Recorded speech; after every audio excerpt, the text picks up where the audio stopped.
ആമേൻ ആമേൻ.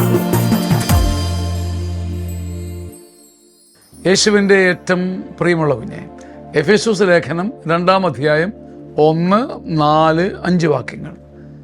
അപരാധങ്ങളും പാപങ്ങളും നിമിത്തം ഒരിക്കൽ നിങ്ങൾ മൃതരായിരുന്നു.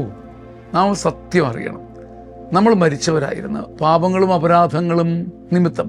നമുക്കെല്ലാം ഒരു ബാക്ക് ഹിസ്റ്ററി ഉണ്ട്, ഒരു ഇരുണ്ട ഹിസ്റ്ററി ഉണ്ട്, ഒരു ബ്ലാക്ക് ഹിസ്റ്ററി ഉണ്ട്. അതില്ലെന്ന് പറയരുത്. അപരാധങ്ങളും പാപങ്ങളും നിമിത്തം നാം മൃതരായിരുന്നു. എന്നാൽ പാപം മുഖാന്തരം നാം മരിച്ചവരായിരുന്നിട്ടും, എഫെസോസ് ലേഖനം 2-ാം അധ്യായം 4-ാം വാക്യം, നാം മരിച്ചവരായിരുന്നിട്ടും നമ്മോടുള്ള മഹത്തായ സ്നേഹത്താൽ, ദൈവത്തിന് നമ്മളുള്ള മഹത്തായ സ്നേഹത്താൽ ക്രിസ്തുവിനോടുകൂടെ നമ്മെ ഉയർപ്പിച്ചു. തൊട്ട് താഴെ പൗലോസ് പറയുക, കൃപയാൽ നമ്മൾ രക്ഷിക്കപ്പെട്ടു. ഇതേ പറയാനുള്ളൂ, കൃപയാൽ രക്ഷിക്കപ്പെട്ടു. ഭാഗ്യം, ദൈവാനുഗ്രഹം. കൃപയാൽ നിങ്ങൾ രക്ഷിക്കപ്പെട്ടു. തിരിച്ചു വരണ്ടേ? എന്നും ഇങ്ങനെ കിടന്നാൽ മതിയോ? അപരാധങ്ങളിലും പാപങ്ങളിലും കെട്ടപ്പെട്ട് കുറ്റി അടിക്കപ്പെട്ട് കിടന്നാൽ മതിയോ? ഒരു തിരിച്ചുവരവ് വേണ്ടേ? ഒരിക്കൽ അപരാധങ്ങളും പാപങ്ങളും നിമിത്തം ചത്തവരെ, ഇരുട്ടിൽ കഴിഞ്ഞവരെ, പൂണ്ടുപോയവരെ, ചേറിൽ മുങ്ങിയവരെ, നമ്മയെല്ലാം കുറിച്ച് ഇത് സത്യമാണ്. ഒരു തിരിച്ചുവരവ് വേണ്ടേ? ക്രിസ്തു നൽകിയ മഹത്തായ സ്നേഹം മുമ്പിൽ നിന്ന് വാ വാ എന്ന് വിളിച്ചുകൊണ്ടിരിക്കുക.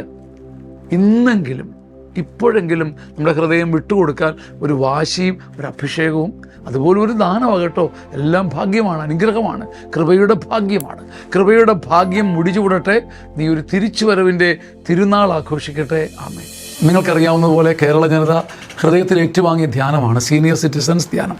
ചങ്ങനാശ്ശേരി അതിരൂപതയിൽ നിന്ന് ആരംഭിച്ച ഗ്രേസ്ഫുൾ സീനിയർ സിറ്റിസൺസ് ധ്യാനം. 60 വയസ്സിന് മുകളിലുള്ളവർ ജീവിതത്തിൻ്റെ അന്ത്യം വരെ മറക്കുകയില്ല. മനോഹരമായ ധ്യാനം. ഒരുമിച്ച് ചേരാനും പാടാനും ആടാനും ഹൃദയം തുറക്കാനും വചനം കേൾക്കാനും പങ്കുവയ്ക്കാനും കരഞ്ഞ് ഉരുകി ആരാധിക്കാനും ഒക്കെ ദൈവം തരുന്ന അപൂർവ അവസരം. മാതാപിതാക്കന്മാർക്ക് കൊടുക്കാൻ പറ്റിയ ഒരു മനോഹര സമ്മാനം.